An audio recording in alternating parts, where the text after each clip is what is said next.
I am a published author. I mean, I am no James Patterson, Stephen King, etc. And really, it's not the purpose of me writing, but I make fun money off my book sales. In a given month, I am in the green by $100 to $300 on a new book, depending on the book genre and season when first published. I don't really even do it for the money, like I said. I have a full-time job and do plenty of other gigs as a performer/artist on the side because it makes me happy. Artistic expression just makes my world brighter and helps me from falling into bad mental health cycles, as I am diagnosed with depression, anxiety, and PTSD, or what I like to call the holy bullshittery. Blessed be its name. I started writing as a kid because I am dyslexic. Highly. Like, ever see a person when you spell a weirdly spelt word and they look like they want to jump into oncoming traffic? I'm worse. Don't give me verbal directions. FFS, text it, point. Anything. The second, my mental word is required to need to know too many words at any given time, I panic. I have tried every class, app, TikTok life hack. It's not my strength. I am good at other things like coding or planning events, etc.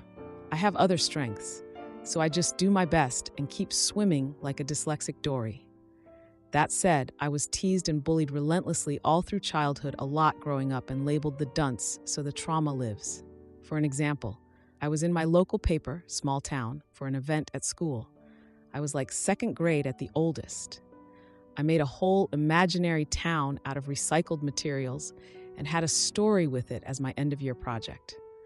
I worked on it for literal months, even figuring out how to make it foldable so it's easier to travel with it in my grandfather's minivan. My story had 10 chapters and was handwritten in my messy kid handwriting. I had a teacher, Miss Smith. That's her real name because F that woman, and it's common enough. She said my project was low class, but I guess I shouldn't expect much from you, and she walked off. Her son, my classmate, stomped my project to oblivion. He smashed my Play-Doh figurines of the people and pets, and as if that was not enough, he pointed and laughed at me when I cried. He then put copies of the article with my picture, but added a dunce had and laughing faces in the school, lunchroom, homeroom, etc. I mean, the guy could cure cancer if he used that determination on it. I will give him that. If you're reading this, Tyler, F you in particular, and may your socks always be just a little damp. I was unlucky enough that when I moved, Tyler's mom happened to as well. So guess who had the privilege of that gem's company for 3 grades? Tyler shoved me lockers in the 4th grade. He called me dumb every day. In 5th grade, I was called dumb and fat. I was an underweight child. So fast forward, and I am now in my early 30s. Still dyslexic as hell. I live in a different state. I have a life and learned ways to deal with my weird brain and function.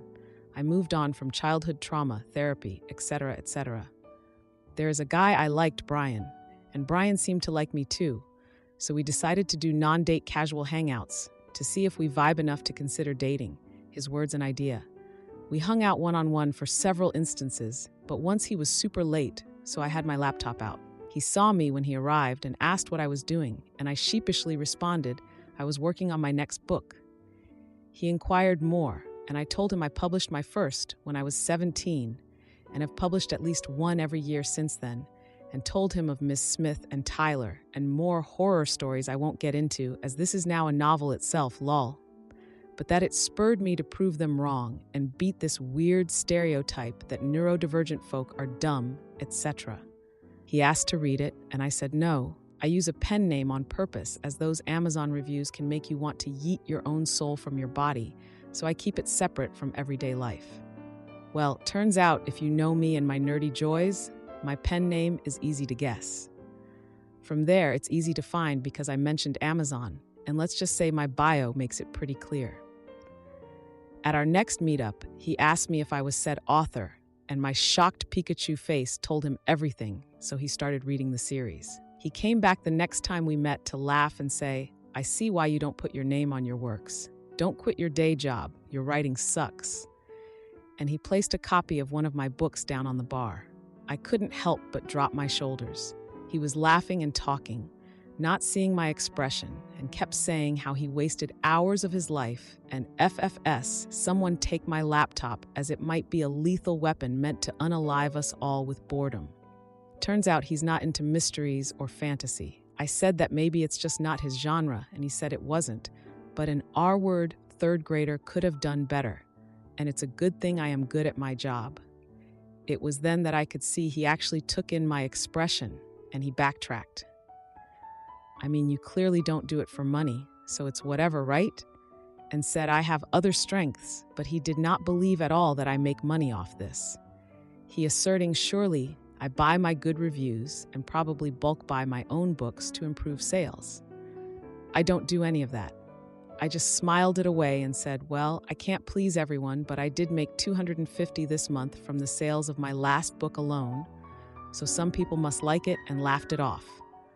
But I knew then and there I didn't want to pursue him anymore. When he texted to see if I planned our next hangout, I was honest and texted back that I wasn't interested and said that while I can take a note or any criticism, the way he went about it was hurtful, and I don't want to be with someone who treats me that way for a hobby, that we are different people, but I would like to remain friends, as otherwise we get on well, but nothing more.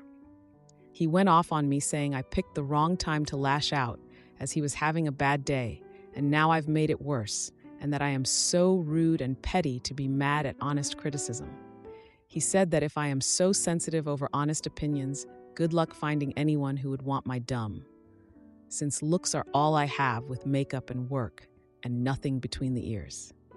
I blocked him, but we have a mutual friend group, and almost all of them have been asking me what's going on, and that I broke his heart. I was thinking, what? How? They said he's been depressed and asking about me, and figured out I blocked him on everything and wants to give me a birthday gift. My birthday party passed last week, and I didn't invite him. My friends are saying we are adults, and this is immature. I mean, I am not a saint, and I have toxic traits too, but I don't want to be with someone who criticizes me and my work that way and treats me like Bantha Poodoo. Am I crazy? Am I ta? Now for the 1-month update. So I have been asked for an update, so here it is. I will try to keep this short because I am exhausted. I have been avoiding Brian, and he is still blocked on everything, but he showed up at my job.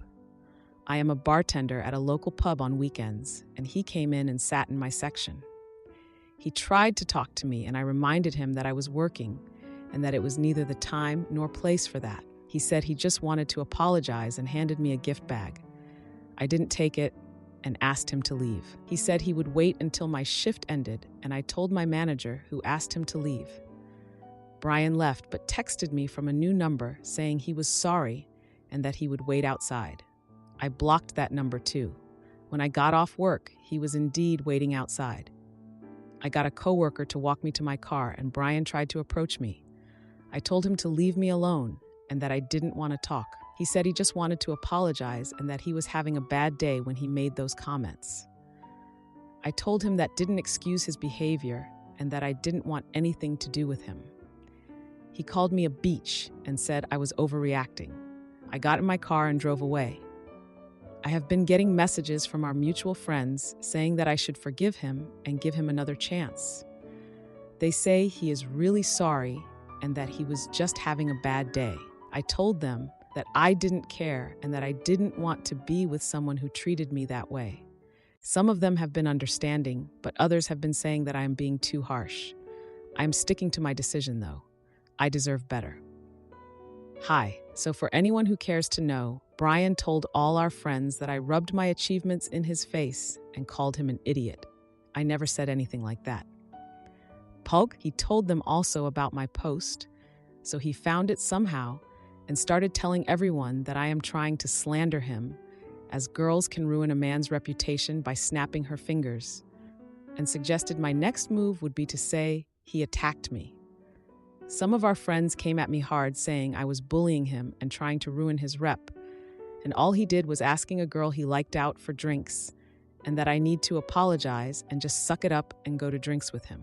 They since have either outright not invited me out with the group or disinvited me to events, and it was really hard to accept. I was really confused because he was the one who made fun of me, and I wrestled with myself, going over every talk again and again, wondering if I inadvertently said or did something to upset him.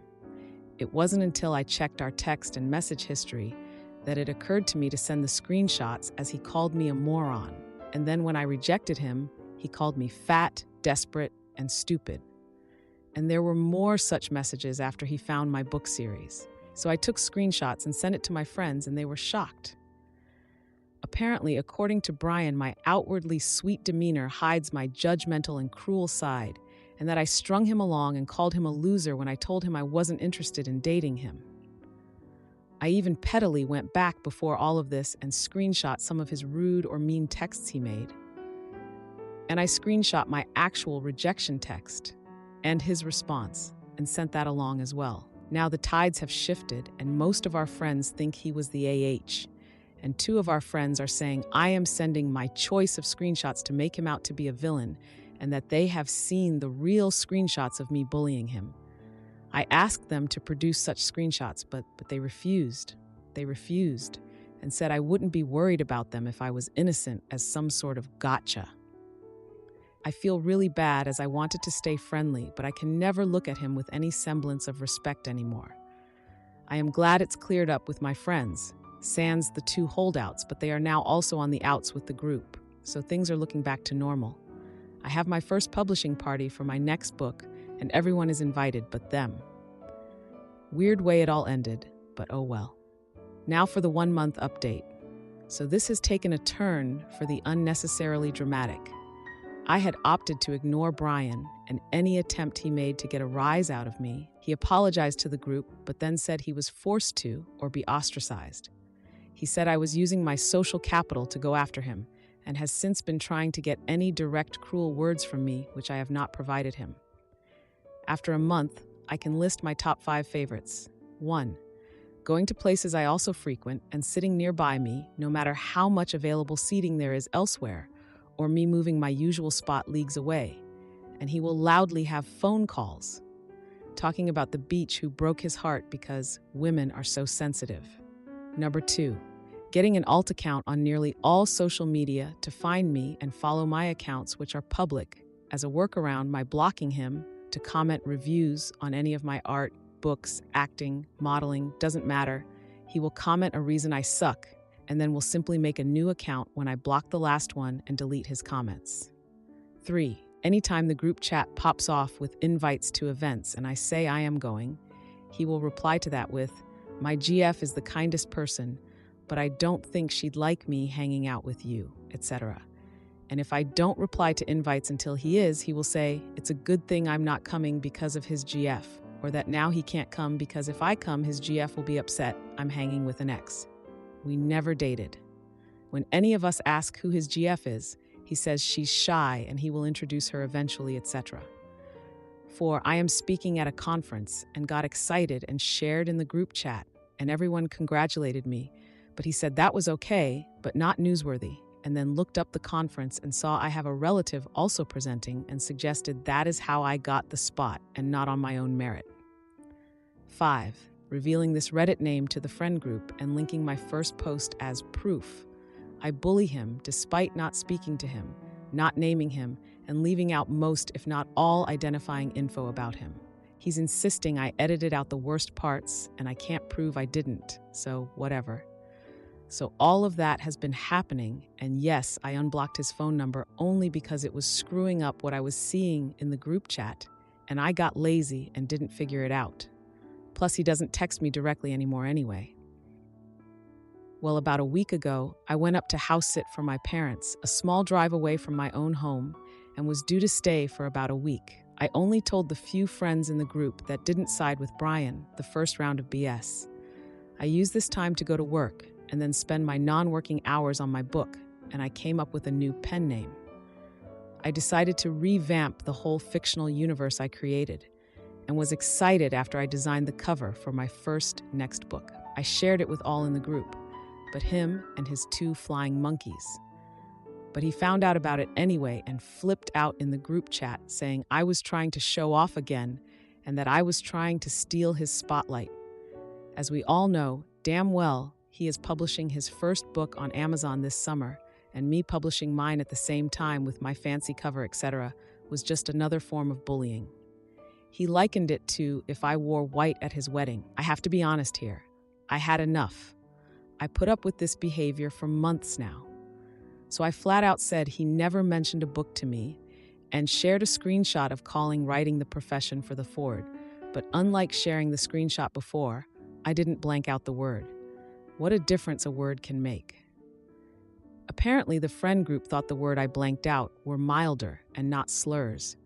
And we as a group are quite diverse on every spectrum save maybe politics. So they dogged him for using a slur, and he said that he's autistic and he can use that word just like I am black and can say the N-word, except he typed the full word. I said, right, so I'm done with this, and left the chat. I didn't argue or do anything other than leave the chat. I was working at the time and put the phone down like that's enough humaning for today and went about my business. This man Rage texted me for hours until I got off work, saw his messages, and blocked him. I then see ads on FB and Instagram about his book. He was paying for ads on social media, his name is on the cover, and he has comments underneath calling the book incredible, a masterpiece, undiluted artistry, etc. And his book isn't out yet. He said his publishing date was August. I remember because my next book is to come out in July, and he had used that as another form of proof I was upstaging him, like setting my wedding date before a siblings to show them up. A few nights ago, he saw me at a spot I frequent for karaoke, and I admittedly had been doing shots, so I was pretty transparent in my disappointment that he was there when he approached me, calling my name. He went in to hug me, and I backed up and cold, but politely said hi. He sensed my attitude and threw his hands up laughing, saying, "Ooh, are you in another mood?" And I opted to ignore him and move seats closer to the singers and some friends. A few fellow regulars told him to leave me alone, and he was spinning a tale that we slept together, and I led him on, and now I'm ignoring him and acting like I hate him, all because he is writing a book. He said I inspired him to write, and I was angry. His book was better, and cited the reviews he got on social media. Well, that was enough for some to call him a creep, and he went off about it, shouting and the like. He started to call for me to come the F over here and tell them the truth, and that I was trying to ruin his reputation, and the time we slept together never happened, will eventually be me lying about being our ped. Turns out, if you start shouting that sort of thing in a public space while there is karaoke to a person many in the room know personally, you get kicked out. It's been beautifully quiet since. I told the friend group what happened, and he is out of the group chat. Some still speak to him, the two holdouts from before, but they have not said boo to me directly. So I guess this makes this my final update. Not very exciting, but a bucket of crazy, and I had to share. My neighbors know because one of the regulars at the bar lives walking distance from me, and he told everyone at the community pool, etc. I have such kind folks I never spoke to but have seen in walking my dog, etc., saying they are being watchful of my home and to call if I need anything. I didn't know people could be like this because he was never like this before. He always was sweet to everyone in the group, and we agreed on damn near everything. He would be complimenting me, telling me how smart and pretty I am, and would even joke, "I'm not hitting on you," and laugh. To be honest, I am excited for August. I will be the first to buy his book. He's using his real name and has been advertising about it, so hey. Now for the update since last month. Sorry I forgot to update this after flip-flopping about it, since I said my last update was the final, and I mostly read posts and not used to writing them. A commenter reminded me about this, so here's the update. For reference, my last post is about this guy I used to like that I think I named Brian, basically negging me. I hope I use that term correctly. Specifically about the books I write and have written since I was 17, and then pretty much going nuclear when I told him that due to this, I don't want to date him. So Brian's promised book came out on the 1st. The cover art looks AI generated, and I know he's really into a site program called Midjourney that he makes memes with. Even before it came out, it had reviews raving about it being a masterpiece. So, okay, I went and bought myself a copy. It's a fantasy story, about 30-ish chapters. I don't want to say too many details that could identify him or myself, even though I don't overly believe too many others read it, but I suppose I can share that it's smutty, but, like, in a way, a aroused teenage boy would want it to be, if that makes sense. I actually read the whole thing. There is an elf character by my real first name that the main character sleeps with, and she is described remarkably similar to my appearance, including my non-natural colored hair. She ends up being outed as a narcissistic traitor and is killed, like Game of Thrones style dead. I talked to some friends that know the both of us about it and even brought the book. And we spent a good chunk of time reading pieces of it over drinks. And my friends agree it's a rage write. They even pointed out other characters named and given the vague appearance of other people Brian knows or has talked about, and the ones we know he doesn't like, such as our friend group that cut ties with him, all have something awful done to them, and characters with the names of his two friends that sided with him became rulers in this fictional land and were portrayed as heroic sidekicks to the main character that has his real name, and of course is the hero of the story. It had several plot holes, and I'm not trying to be mean, but it didn't have an editor, and it showed. I promised I am not trying to be cruel about this, because the dude did write a book, and I know from personal experience that in and of itself is a hell of a feat. It's hard, and at times infuriating, and it takes a lot of dedication and time. I'm not trying to belittle his efforts at all, fair play to that, but it's quite clear it was rushed. The chapters vary in length, with some being super weirdly short and choppy, and others being super long and wordy. If you write a book, have it edited. Trust me on this. I'm a wordy person too, if you haven't noticed, LMAO, plus my brain has a hard time with typos and the like. You don't want something out there, not read over, at least once, at the very least, by someone you know, to check for these issues. Brian saw me about a week ago out and about, and he beelined to me. He was zeroed in on me. I knew what was happening before he even opened his mouth. He needed to talk about his book. He was so nice to me. It was actually uncomfortably nice, but I can't explain the look in his eyes. He hates me. He launched into the whole story that he wrote a book too, and it was so easy and it's selling really well, probably better than mine. His exact wording, because it was such an obvious jab I couldn't forget, was, "Yeah, I was so surprised. I think I have like double your numbers or something.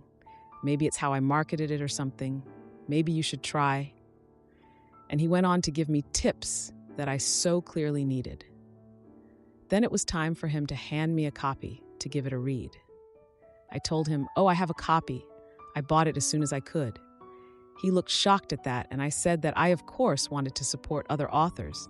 And he was like, "You did, huh? Where is it?" And I said I let a friend borrow it, and he handed me a copy anyway, alluding to the fact that he figured I was lying or being sarcastic. I had previously taken a picture to send to a friend via text, so I showed him the photo on my phone of his book on my coffee table, and he sort of glossed over that with a, "Well, now you have an extra so your friend can keep the other one." I thanked him and turned to move on with my day, but he sort of moved in my path and asked me if I read it and then what I thought of it. I shrugged, and he had this grin and muttered loudly, "Yeah, I thought you'd act that way." But I just kept moving. A mutual friend sent a screenshot of his Facebook post that he posted that evening about how jealous people are, so funny and pathetic, and that his book has record sales. The same friend then commented on the post asking for a pic of the dashboard that would show said sales. And he commented a photo I sent in our old friend group chat of my sales from several months ago when I got a bump in sales. So my friend took the time to scroll back in the chat, screenshot that part showing it was mine, and commented it under that, which caused a lot of drama in the comments. People went from congratulations to WTF quickly, and Brian deleted the entire post and blocked my friend. Since then, he's been avoiding me publicly but keeping up his fake social media profiles and insulting me every chance he can. He talks to himself as alternate accounts, gossiping about how I am fake, rude, a bully, jealous, and the like. If I block one, another pops up, and a comment will appear from another account outing me as someone who blocks anyone I don't agree with for calling me out.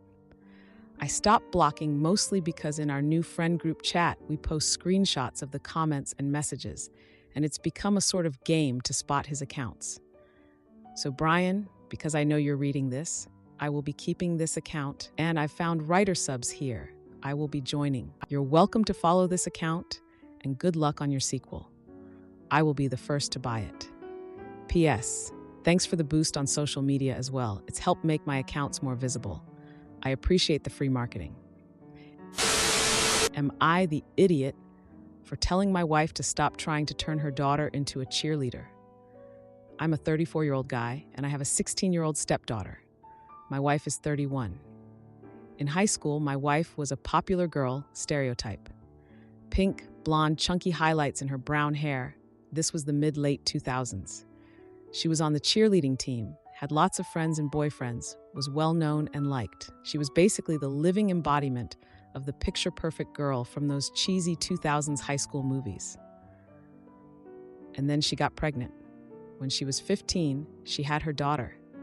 She doesn't know who the father is, and any potential fathers for the girl up and left way back when. Her daughter is recently 16. I never wanted kids. I found them annoying. But I fell in love with my wife and got married when she was 20, and I was 23 after dating for 2 years.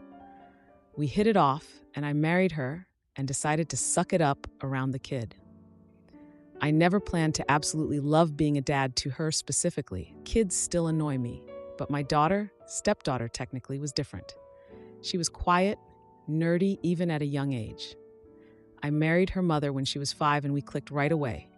We went on daddy-daughter dates every weekend. I played dolls with her, let her paint my nails and do makeup on me. I drove her to and from school in my cop car. We even did daddy-daughter duo costumes for Halloween. Over the past 2 years, she's developed a darker dress style. I don't know what the proper subculture of her outfits is, but according to her, she's dressing like a horror game protagonist and a Monster High character. Purple is her main color she incorporates into this specific aesthetic blend, as she calls it. I don't get it, but maybe that's because I'm a man in my 30s. I don't know. She likes ghosts, tarot cards, vampires, zombies, aliens, and creepy Victorian dolls. I don't get it, but also I don't care because if it makes her happy, so what? She's also an introvert and prefers to play games on her computer or read fantasy occult novels rather than hang out with other teens her age. She has friends, so I'm not too worried about her being completely withdrawn. I'm just glad I don't have to drive her around since she only has a learner's permit currently. My wife hates this. My wife always wanted a girly girl. Pinks and pastels and flowers and all that. She wants our daughter to get a boyfriend, be more social, and be a cheerleader like she was, which in itself is valid. I get it. I'm sure most every parent has preferences for what they want their kid to turn out like, and some disappointment when they stray from that fantasy is valid. Some. My wife will constantly take and hide my daughter's darker room decor. She constantly gets pastel dresses for our daughter, tells her to wipe off her dark eye makeup, tries to set her up on dates with jock types from my daughter's school, and convince her to sign up for both school and summer activities like cheerleading or volleyball. I could have put up with all of that. I really could have. But a few weeks ago, I woke up to my wife finally hitting her breaking point. I woke up in the middle of the night to my wife screaming and having what I can confidently describe as a borderline meltdown. She was crying and saying all she ever wanted was a normal daughter who likes pink, is a cheerleader, has a boyfriend, and will give her grandkids. I had to drag her out of the hallway after 30 minutes of this. I kept thinking it would stop, but it kept going on and on. My daughter was just staring at this whole thing in the doorway of her room. What caused this meltdown from my wife? My daughter dyed purple over the blonde streaks highlights my wife had forced her to get in her hair, which wasn't even breaking a house rule, as my wife and I have both told her she can do whatever she wants with her hair as long as she doesn't stain too many towels. It's been weeks, and my daughter won't talk to her mom. My wife is still up with her antics, but now it's an overdrive. Every day, she brings home some type of trendy clothing in pink or pastels and tries to give it to my daughter. My daughter is getting fed up and stays in her room all day and has confessed to me she can't wait for school to start back up in a few weeks so she can get out of the house and be with her friends again. I don't know what to do. I feel like I'm stuck between a rock and a hard place. I don't want to side with anyone in this situation. I understand my wife wants a daughter who she can relate to, and my daughter wants a mom who understands her. I don't know what I can or should do. I need help. I need advice. Now for a few important comments. When asked if his wife is living through her daughter, OP said, "My wife was a junior. She has a late birthday and had always been a year younger than her classmates as a result. She got pregnant early in her junior year and had the baby a few months before turning 16. She never went back to high school even after having the baby. She was lucky and already had most of her credits finished anyway from taking advanced classes and ended up finishing high school online. She's told me before that she could have graduated a year early had she wanted to, but that she was planning to stay her senior year and just take elective classes and focus on getting a cheer scholarship since all her main credits were to be filled. She wasn't allowed to do that for the online option. I don't know if this was a thing in her district or just a thing back then, but if you were online and finished your required credits, unless you planned to try and go for an honor graduate path and take more non-elective advanced core classes, you basically had to graduate online or try and transfer back in school. She couldn't do that with the baby, so she was forced to miss out on going back to school for her senior year. At least that's what she told me. When asked about setting up her daughter with jocks, OP said, "I never understood setting our daughter up with jocks. My daughter has told me about her type before while we were playfully teasing each other, and she said she likes nerdy guys. She also said that while the jock guys are nice to her on the dates, she just isn't attracted to them." Now for the 1-week update. It's been about a week since I last posted about how my wife was having a meltdown over how my daughter chose to dress. 2 nights after I posted, I sat my wife down and very bluntly asked her what exactly the problem was. She kept saying she just wanted a daughter who was similar to her. But after I kept asking, she broke down and admitted the real reason why she was having her meltdowns. My wife feels that her daughter is the only way for her to have more family in the future. She's estranged from her siblings, her parents don't speak much to her, and all of her friends from high school stopped talking to her after her pregnancy. She wants a family back, and she's hoping that her daughter will marry a nice boy and give her grandkids so she can have a family again.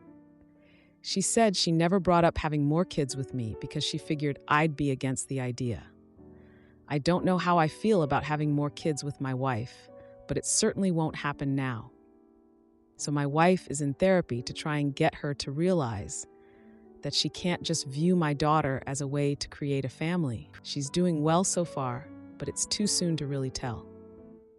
My daughter is also in therapy. She's been in therapy since she was a kid for bullying issues, but now her therapist is trying to focus on the meltdown situation with her. My daughter actually seems relatively unaffected by this whole situation other than a little annoyed, so I don't know if that's good or not. I took my daughter to Hot Topic for some back-to-school accessories and then took her out to eat, just the 2 of us. She's still excited to go back to school. She misses her friends and her clubs. My wife and daughter have started talking normally again. They had a long talk, which I was present for, where my wife apologized for being so pushy and extreme with her wishes. My daughter was well receptive to this talk and seems to be back to her normal self. I am keeping an eye on both of them to be sure. My wife is doing her best to understand my daughter's interests. Last I know, the 2 were watching some slasher TV show on Hulu as a way to bond, and it appears to be working. There isn't any bad blood between the 2. I know things are soon and that things can change, but so far, everything appears to be smoothing over pretty well.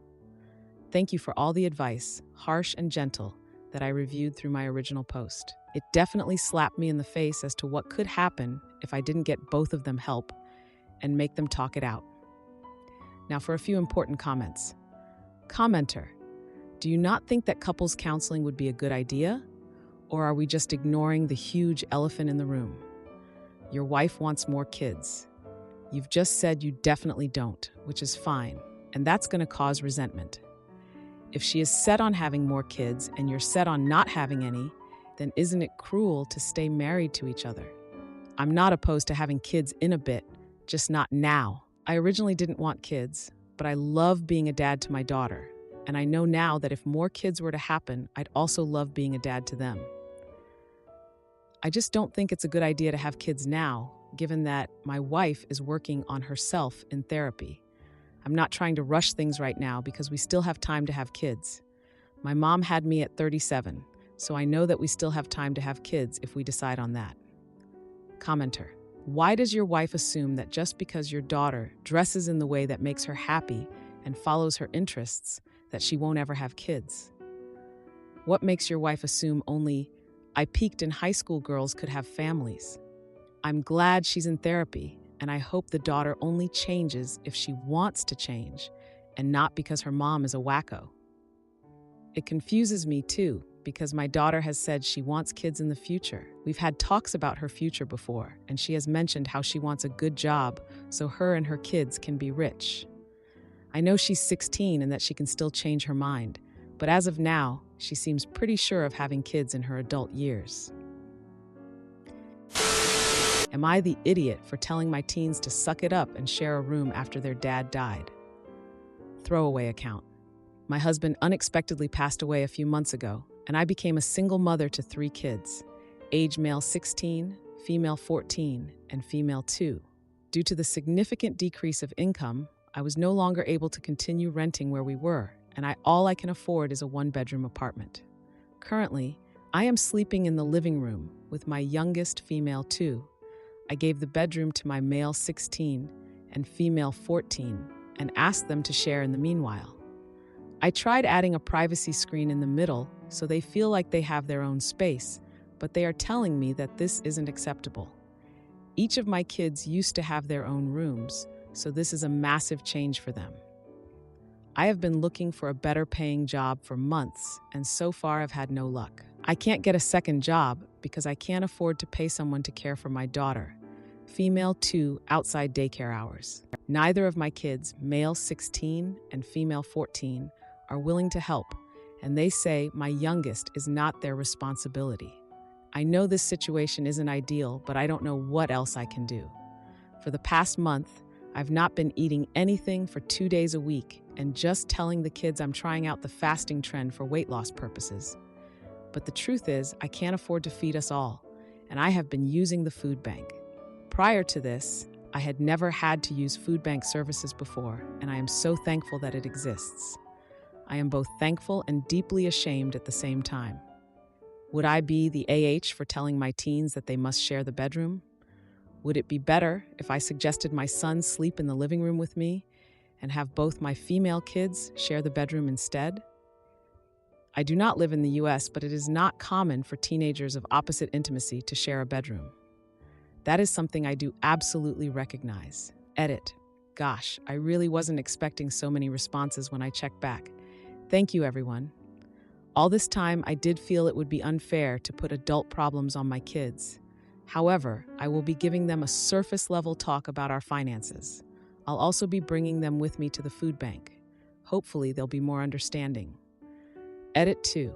The bedroom is larger than the living room. I am able to fit 2 single beds into the bedroom, and the kids have space to store their clothes while still having the room divider in the middle. The living room is smaller. I currently have my youngest and my own clothes stored in the hallway due to lack of space. It is right next to the washroom and kitchen, so there is a lot of foot traffic. The living room also doubles as dining space because there is no dining room. Now for the next day update. I had a chat with my kids after work. I still don't want to put an adult problem onto my kids, so I only gave them a brief overview of the dire financial issues we're having after my husband, their father, passed away. Us downsizing to a 1-bedroom apartment was not by choice. I also told them the truth about how I couldn't afford to feed us all and why I didn't eat 2 days of the week. I was afraid of how they would take the news, but it had gone better than I expected. My kids will be coming with me to the food bank for the next trip to help out. In terms of the rooming situation, both my older kids agreed that they did not want to share a room with my youngest female 2, because she frequently wakes up at night and also has accidents. They also don't want to share with me because I get up much earlier than them to work, and it would disrupt their sleep. They would rather share the room with each other while I continue to sleep in the living room with my youngest. My male 16 and female 14 told me that their friends were saying no kid should ever have to watch their sibling because they didn't create them. They've been told by their friends that it's parentification to be asked to babysit for even an hour, and it is never okay in any circumstance. That was why they kept calling me a jerk when I asked if they could help with childcare so I could get a second job. Now that they know how bad the situation is, my son said he wants to find a part-time job to help contribute. My daughter apologized and said it wasn't that she hated me or her sister. Both my son and daughter said they are willing to help take care of the youngest so I can get a second job. Hopefully, I can find something soon and be able to move to a larger space. Now for a few important comments. Commenter: did your kids call you a jerk? Ope: not exactly, but I was called an irresponsible parent for pushing my responsibility onto them initially. I asked because I didn't see any other choice. Family helps family. There wasn't anyone else I could have asked. Now for the 1-month update. Since my last post explaining my housing situation, I have found a night shift job working security. It only pays minimum wage, and I only get 25 hours per week, but it's at least something. I now work 2 jobs. So far, this job has been very relaxed. There honestly isn't much to do during my shifts, so I'm trying to save up enough money so I can move to somewhere larger, as well as take an online training program while working.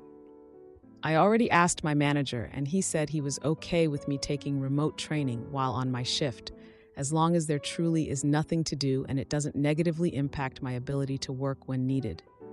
Hopefully, I can find a better job after upskilling.